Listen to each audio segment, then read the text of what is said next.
Lors de l'ouverture du dialogue sur la démocratie 2025 à Accra le 17 septembre, le président John Dramani Mahama a appelé à une refondation du système démocratique en Afrique. Sous le thème « Pourquoi les démocraties échouent ?», il a souligné que l'espoir suscité par le multipartisme a cédé la place à une profonde frustration des citoyens. Il a retracé l'histoire démocratique du Ghana et les luttes africaines, insistant sur la nécessité d'un engagement fort des dirigeants et des citoyens pour restaurer la confiance et assurer la survie de la démocratie.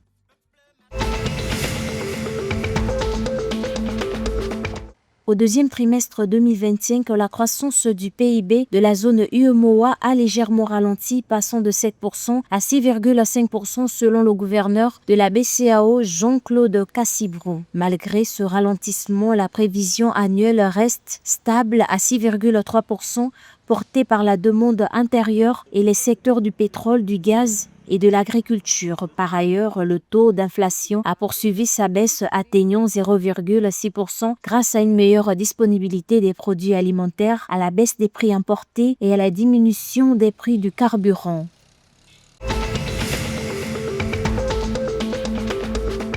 Au deuxième trimestre 2025, la production industrielle du Bénin a augmenté de 5,1% par rapport à 2024 selon le bulletin de l'Institut national de la statistique paru le 16 septembre 2025. Cette croissance est portée par les industries manufacturières, plus 5,9%, notamment les secteurs textiles, plus 42%, et métalliques, plus 12,3%. La production d'électricité, de gaz et d'eau a progressé de 3,9%, tandis que les activités extractives ont légèrement reculé de 0,4%.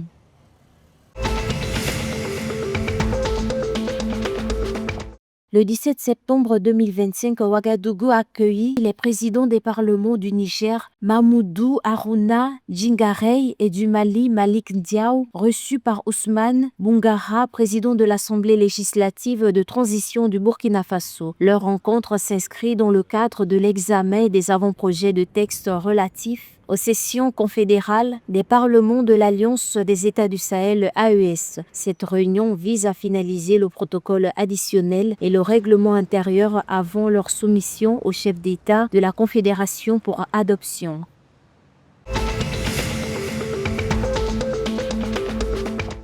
La Fédération sénégalaise de football a octroyé une subvention de 50 millions de dollars aux clubs Jaraaf de Dakar et Génération Foot engagés dans les compétitions interclubs de la CAF pour la saison 2025-2026. Chaque club recevra 25 millions de francs CFA. Le Jaraaf affrontera Colombe Sportive du Sud Cameroun en Ligue des Champions, tandis que Génération Foot sera opposé à l'Académie de football Amadou Diallo de Côte d'Ivoire en Coupe de la CAF. Les matchs allés se joueront ce week-end avec les retours prévus la semaine suivante.